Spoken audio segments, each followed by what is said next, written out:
Hi, everybody. Welcome to a new month. And if you're like anybody in B2B sales, you are in the middle of, now that you're a couple days into the month, you're probably in the middle of assessing what happened last month, but you're really digging into what are you going to be able to close this month. So this is like the beginning of the forecasting cycle.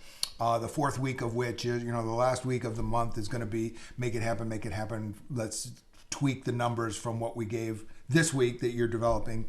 And then the beginning of following month is repercussions from what you did or didn't do. So I thought this was a good week to call out some BS that happens. And one of the big BS things, the one that I want to talk about today, is the 4 times funnel myth, right? Take your quota, multiply it by 4, and I want to see that in your funnel, in your pipeline now, to make sure that you are going to get to your number. That 4x is very interesting. 10, 12 years ago, that number was 3x.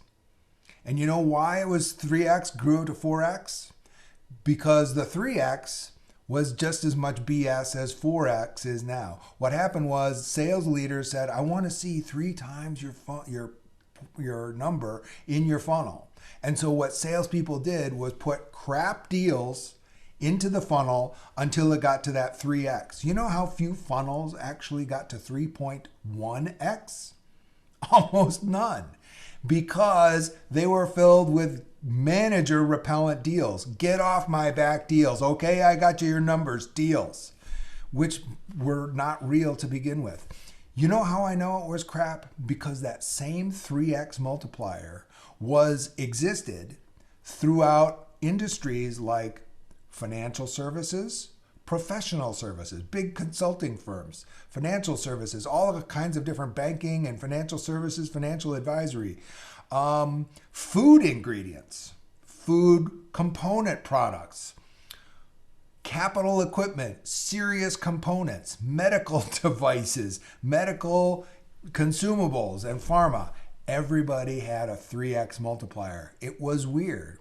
Now, as a researcher and a statistician, and just by common sense, you know that if every industry, with all of their different industry dynamics, all the different lengths of sales cycles, all the different differences in size of the buying committee, all said, well, we need 3x multiplier. You know what that 3x was? The 3x multiplier was crap. And it was such crap that salespeople put manager repellent deals, and now sales managers are saying, you know what, that 3x just doesn't do it anymore. Put more crap in to fix the problem. And here we are. Let's go back to the reasons you're forecasting in the fourth place, the reason you're putting deals in your funnel in the first place, and why that 3x and now the 4x multiplier is so harmful to your business. 3 biggest reasons for you wanting to have a funnel or a pipeline in the first place. 1, to assess the adequacy of deal flow into the foreseeable future. Let's say you've got a 10-month sales cycle and you can look at deals that are projected to close in each of the next 10 months. And in month 3, that looks a little bit light. It looks like well below your quota. You know 7 months in advance that there's a problem there, and you can start doing something about it because you can see in the progression of deal flow that there's a dry spot. Maybe other people on the team have got a high spot, and that's okay. Maybe you've got a big elephant you're working on that's just before that, and so that makes it okay. But everybody knows, and your manager's okay with it, and you work with it. But that only works when you have high confidence in the deal flow, when that divot in your funnel, in your pipeline, looks real because all the deals in your funnel look real. The 3x, the 4x multiplier kills your ability to assess the adequacy of your deal flow into the future. So you can't manage your business anymore. As a salesperson, as a sales manager, as a sales leader, the 4x multiplier masks the good deals so you can't assess adequacy. The second big thing that forecasts are doing, which is what you're involved with right now, is it informs forecasts. We know your pipeline, we know your funnel isn't the forecast. We know the forecast is a subsegment of somebody taking the wisdom of which ones are actually likely to close during a given period, usually this period. If there's crap in the mix, you can't make that assessment accurately. And so that is the origin of this horrible gyration of week 1, we flog you for missing your number. Week 2, we get you this month's number. Week 3, we'll leave you alone for a little bit to sell. Week 4, we're flogging you for the number you committed on, and the numbers and the deals that you gave in week 2 that aren't going to close. We want you to put in another deal and hustle to make that deal happen. That whole that whole endless rat cage, that treadmill is awful, and it's dysfunctional, and it's unproductive. And the reason it's unproductive is because you didn't know which deals were likely to close in the first place. You couldn't talk reality amongst each other. And so you're forced to do all this manager repellent, replace the deal crap instead of actual forecasting and instead of actual selling work.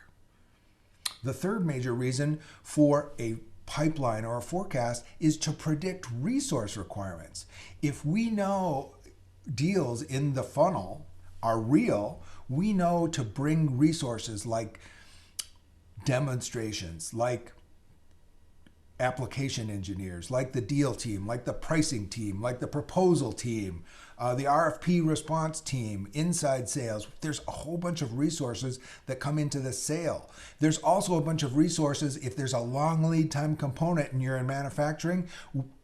Manufacturing would really like to know with some early notice that something might be happening in the future to be able to hedge a bet and to cover you in case that order comes in.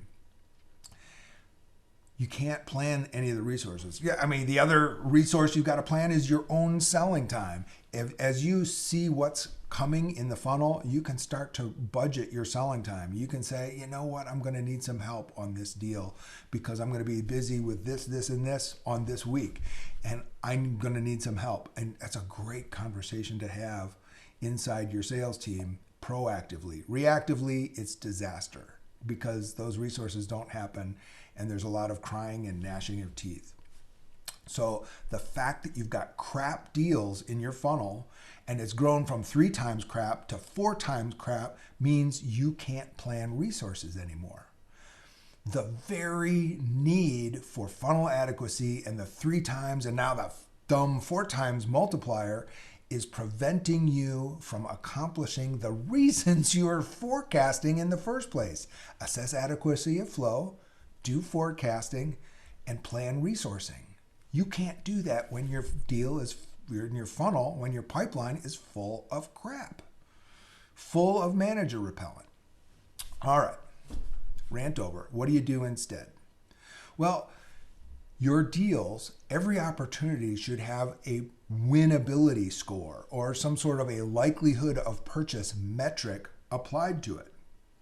When you do that, now the crap deals, we know they're crap. The good deals, we know they're good. And if that metric is actually tied to customer perceived value, you can start assembling that metric from the very first discovery call. So that same metric can be grown and become more robust. You know, at the beginning, during a discovery call, imagine you had a conversation with a customer about the customer envisioning themselves achieving an outcome that you haven't disclosed to them yet, or they don't know yet, that your differentiated product or service is the best in the world at delivering. In the first discovery call, we discussed with the customer that they need this outcome. That means they are our rightful customer. They just don't know yet. We just haven't gone through the motions yet. You can score that. You can record that from the first discovery call and know that this is a high likelihood customer, or at least higher than average. And then you work your way through and you flesh that out. And that deal score, that winnability score, becomes more and more robust. The more you flesh that outcome out and how they understand that your features or benefits connect to that outcome, and you've developed other outcomes and done the same with those other outcomes, that likelihood of win score actually becomes something that you can plan on. That means it's something that you can really predict the likelihood of deals. You can really predict the forecastability of deals. You can really plan resources. That sounds pretty different than what you're doing right now, isn't it? Does it sound refreshing?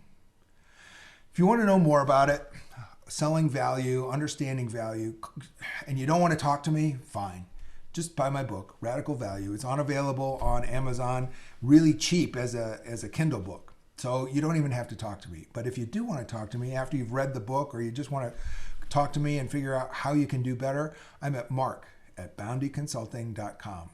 I hope you have a great Friday. I hope you have a great week of developing your forecast. And I hope you can get to the point where your forecast actually inform and build your business, not suck time and energy and fun out of your business. Thanks, and have a high value day.